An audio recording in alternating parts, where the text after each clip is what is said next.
નમસ્કાર ખેડૂત મિત્રો, જય દ્વારકાધીશ અને પશુપાલક મિત્રોને જય ઠાકર. મિત્રો, તો આપણે આજે આવી ગયા છીએ આપણી વાડીની માંડવી જોવા. માંડવીની અંદર તમને ખબર છે ને કે વરસાદ થાય, મગફળી ઉગે એટલે એની અંદર રોગ જીવાતના જંતુઓ ફેલાતા હોય છે. એક તો અત્યારે લગભગ 20 થી 22 દિવસની મગફળી થાય ને એટલે આમાં વરસાદ ધ્રેબૂડ એકદમ પડી જાય જોરદાર તો વાંધો ના આવે, અને નકર આપણી જમીન પોચી રહેતી હોય એને લીધે હુકારાનો પ્રશ્ન જણાતો હોય. તો ખાલી તમે માંડવીની ગેલાઈને નરવાઈને જો યળ હતી પણ ફુવારો આપણે આછો મારી દીધો છે. અને કઈ દવાનો માર્યો એ હું તમને વાત કરું તો હું ને પાછો દવાનો ફુવારો મારી ત્યાં જ વાત કરું કે અત્યારે જ કરી દઉં તો ખરેખર અમે ને પાછા વિડીયોની અંદર કાંઈ કે આ ઘણી રોગો મોઢે જ બોલી દે એટલે તમને યાદ નહીં રહે, પણ ડબલા સહિત આપણે બતાવીએ. પછી તમને યોગ્ય લાગે તો તમે છાંટજો, પણ ખાલી આની ગેલાઈ જવું આનથી હર તમારે કદાચ ગેલાઈ હશે. પણ આપણે થોડીક શું છે કે વિડીયો બનાવીએ એટલે વધારે શોખ કે દેખાડીએ, અને દાંતે વિડીયો જોતાં જોતાં કાઢતા હે કે આ શું દેખાડતી માંડવી અમારે આથી હરસ છે એવું કંઈ નથી. પણ આ તો આપણી વાડીમાં આપણે વિડીયો બનાવવા આવ્યા તો દેખાડવું જરૂરી છે.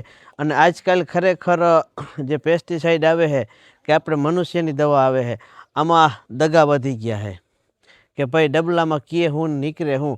એટલે આમાં ખરેખર અમુક કંપની, આજ કોઈ કંપનીનું હું આમ નામ નહીં લઉં, કોઈનું પ્રમોશન નથી કરતો, પણ આપણે એમ થાય કે કોઈક પણ નામચીન કંપની હોય ને એની ડબલામાંથી એ ખરેખર થોડું ઘણું એવું નીકળતું હોય.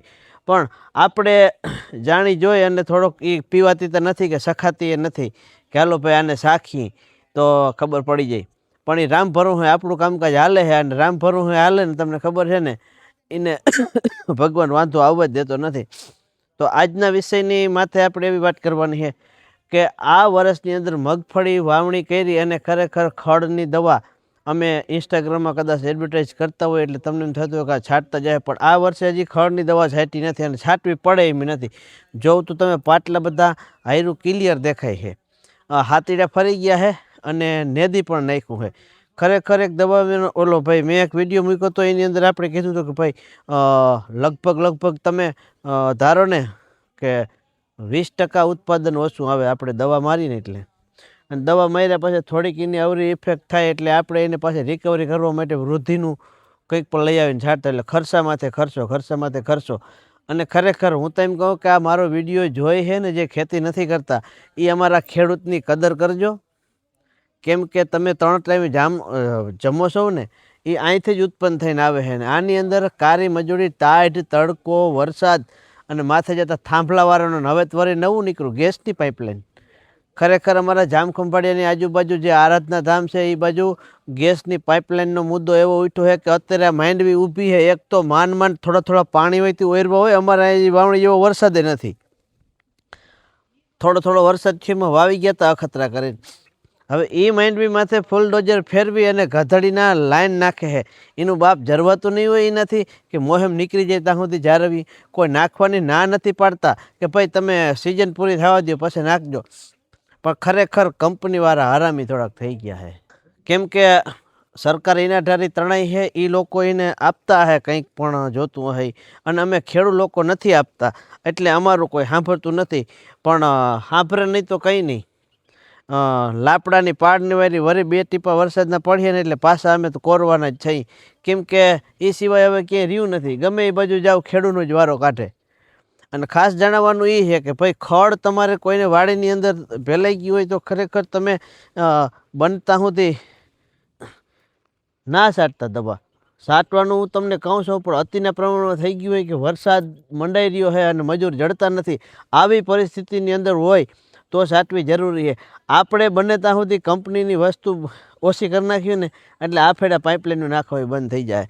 અને આવો હું તમને દેખાડું કે આ હુકારો મગફળીની અંદર હોય નથી દેખાતો, પણ ક્યાંક છોટું દેખાય ને તો આપણે જોઈ અને એના ઉપર થોડુંક રિસર્ચ કરી કે શું કારણથી હુકાય છે, એને શું ઘટે છે. આપણે તો થોડુંક જોયું જાણ્યું. હવે જો આ છોડવું આજ જ હુકાઈ ગયેલો છે, ઘણા ગોથા માર્યા તે પછી આપણે જોવા જઈડો છે. હવે આની અંદર મિત્રો તકલીફ શું છે, એક આપણે લીલો છોડવો ઉપાડી, બરાબર કે લીલો છોડવો ઉપાડીને તો આ શું કારણથી હુકાણો નહીં આપણે ખબર પડે. હાલો, એક આ લીલો છમ છોડવો છે, હાવ લીલો ક્લિયર. જો આ નમઢાઈ ગયો છે અને આ કૂણો માખણ છે. હવે બેની અંદર તમને તફાવત લાગે તો વાત મારા મિત્રો કરજો મને. હવે આની પાડ છે ને પતી ગઈ છે. હવે શું બાબતથી પતી હોય આપણે ખબર નથી. ઘણા માણસો એમ કહે છે કે તરકીડી આવે છે, યળ એવી હોય ત્યાં ખાઈ જાય છે, મૂંડો પાડ કાપી જાય છે. ઘણા એમ કહે કે પાણી ભરાય તો, પણ આજુ ખેરા વરસાદ થયો એમાં ક્યાંય પાણી ભરાણા જ નથી. અને આ વસ્તુ જે છે ને એ હું તમને વિડીયોના અંતમાં સમજાવી કે હું લીધે થાય છે ને એ કોઈ બિયારણનો દોહ નથી, કોઈ દવાનો દોહ નથી, કોઈ જીવાત આવીને કાપી જતી નથી. જો આની છે ને પાડ અહીંથી હળી ગઈ છે અને બીજું તમને દેખાતું હોય તો જો અહીંયા ફાટી ગઈ છે પાડ. અને આ સુરક્ષિત છે આખે આખી, આમાં ક્યાંય પણ કંઈ ટોચો નથી. આ કમ્પ્લીટ છોડવો છે એનો. આના માથેથી તમને ખાતરી થઈ હોય તો હું તમને એક વસ્તુ જણાવું કે આ વસ્તુ આવી ક્યારે થઈ ખબર? વિડીયો લાંબો કરવા જાય ને એટલે તમે જોવો ને તમને મજા નહીં આવે. પણ ખરેખર મારો વિડીયો એવો હોય કે તમે એને અંત સુધી જોવો ને તો તમને એમાંથી ઘણી બધું જાણવા જડે. ખેતી કરતા ખેડૂતો લગભગ તો એને બધી ખબર જ હોય, છતાં પણ વારંવાર વરફ ફરીને આવે ને તો આપણે ભૂલી જતા હોય કેટલા દાણા આમાં નાખવાના, કયા નંબરના સકેડા હતા, વીણીના ગેર છે, ઉપર 12 દાંતા નહોતો, નીચે 16 દાંતા નહોતું. પણ એવું જ વસ્તુ આ છે.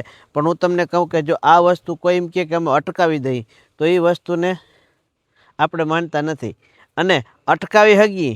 પણ એના માટે હું તમને જલ્દી હવે કહી દઉં, વિડીયો લાંબો નથી કરવો, કે એક ને એક જમીનમાં વારંવાર ગમે એ કોઈ હર વસ્તુનું વાવેતર થતું હોય ને એ વસ્તુ નબળી રહી. મગફળી છે એ તમે વધારે ને વધારે 2 થી 3 વાર, મગફળી એવી નકટી જાય છે કે એને તમે 5 વર્ષ વાવો ને તો એ હુકારો આવે ને થોડીક ફૂગ આવે ને થોડોક ઉતરી જાય ને તો એ થાય.